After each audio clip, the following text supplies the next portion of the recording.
আসসালামু আলাইকুম, welcome to my channel the yum platter. আজকের রেসিপি হচ্ছে পোয়া পিঠা অথবা তেলের পিঠা। যে নামেই বলেন না কেন, শীতের দিন কিন্তু গুড়ের এই পোয়া পিঠা খেতে খুবই মজা। তার উপর যদি হয় আবার খেজুরের গুড়ের এই পোয়া পিঠা। তো আজকের এই পোয়া পিঠা বানানোর রেসিপি দেখতে হলে চলুন চলে যাই মূল রেসিপিতে। তো আমি একটি হাঁড়িতে কিন্তু 1 কাপ কুড়ানো খেজুরের গুড় দিয়ে দিলাম। তো এরকম ঝুরঝুরে করে কুড়িয়ে নিয়েছি। তো 1 কাপ কুড়ানো গুড়ে আমি দিয়ে দিচ্ছি আধা কাপ পানি। তো এই মেজারমেন্টে আপনারা যদি পিঠা বানান আর আলাদাভাবে কোনো পানি বা গুড় অ্যাড করতে হবে না, একদম পারফেক্ট মিষ্টি হবে পিঠা বানালে। তো এটা এখন আমি চুলায় বসিয়ে দিলাম। চুলার জালটা মাঝামাঝি দিয়ে কিন্তু গুড়টা গলিয়ে নিচ্ছে, বা একটি হাত দিলে দেওয়া যাচ্ছে না, টাচ করলে খুব গরম লাগছে। এরকম গরম হলে এই গুড়টা আমি নামিয়ে নেব। তো নামিয়ে একটি চালনি দিয়ে কিন্তু চেলে নিচ্ছি, কারণ গুড়ের মধ্যে বিভিন্ন ধরনের ময়লা থাকে, যেন ময়লাগুলো পিঠাতে অ্যাড না হয়। তার জন্য এটা ছেঁকে নিলে খুব ভালো হয়। তো দেখতেই পাচ্ছেন বেশ অনেকটাই ময়লা বেরিয়েছে, আমি এটা সরিয়ে নিলাম। এখন এই গুড়টা কিন্তু গরম থাকতে থাকতেই এখানে আমি শুকনো চালের গুঁড়ি দিয়ে দিলাম 1 কাপ, আর আধা কাপ দিয়ে দিলাম ময়দা। তো এখন এটা আমি খুব ভালোভাবে মিশিয়ে নেব।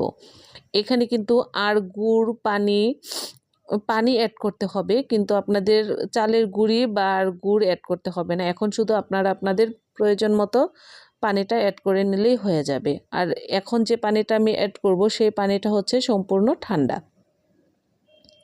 তো খুব ভালোভাবে মিশিয়ে নিয়েছি প্রথমবারের মতো আমি। আপনারা দেখতে পাচ্ছেন যেহেতু রসটা গরম ছিল, তো হাত দিয়ে করা যাচ্ছে না, তো চামচ দিয়ে করে নিয়েছি। এখন অল্প অল্প করে পানি দিয়ে একটি সুন্দর বেটার বানিয়ে নেব পিঠা বানানোর জন্য। তো প্রথমেই কিন্তু একবারে বেশি করে পানি দেওয়া যাবে না।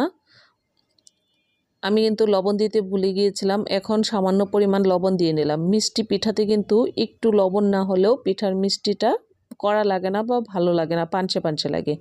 তো আবারও একটু পানি দিয়ে আমি এটা আবারও ভালো করে মিশিয়ে নিচ্ছি। তো এই মেজারমেন্টে যদি আপনারা পিঠা বানান, যত ইচ্ছে তত বানাতে পারবেন। আর শুধু মেজারমেন্টটা খেয়াল রাখবেন বা সেম রাখার চেষ্টা করবেন। এইভাবে আপনারা পরিমাণটা বাড়িয়ে বাড়িয়ে দিলেই বেশি করে পিঠা বানাতে পারবেন।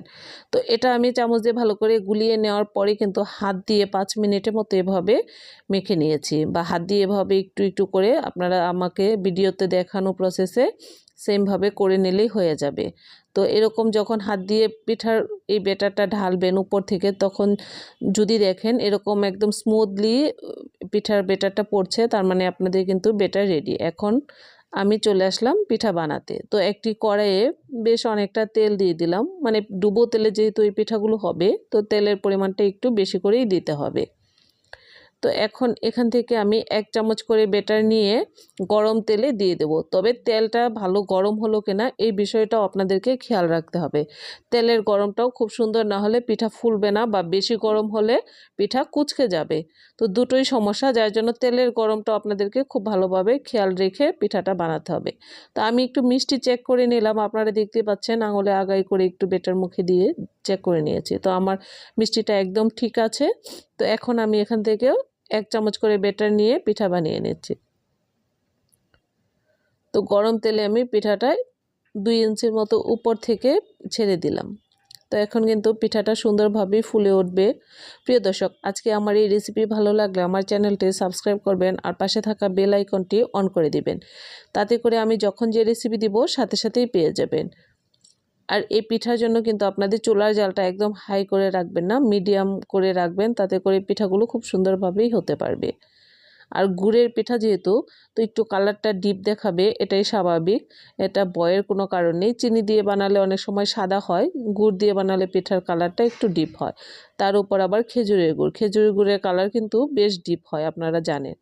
তার জন্যই পিঠাগুলো দেখতে এরকম হচ্ছে, কিন্তু পিঠাগুলো খেতে কিন্তু খুবই মজা। তো আজকের এই রেসিপি অনুযায়ী যদি আপনারা পিঠা বানান, আপনাদের একটি পিঠাও নষ্ট হবে না, বা খুব সুন্দর পিঠা হবে। তো একটি পিঠা আমি আপনাদেরকে ভেঙে দেখিয়ে দিচ্ছি পিঠাটা কীরকম হলো মাঝখান থেকে। তো এভাবে আমার কিন্তু মোটামুটি 1.5 কাপ পরিমাণ চালের গুঁড়ি আর ময়দা দিয়ে অনেকগুলো পিঠাই হয়েছিল, দেখতে পাচ্ছেন। আল্লাহ হাফেজ।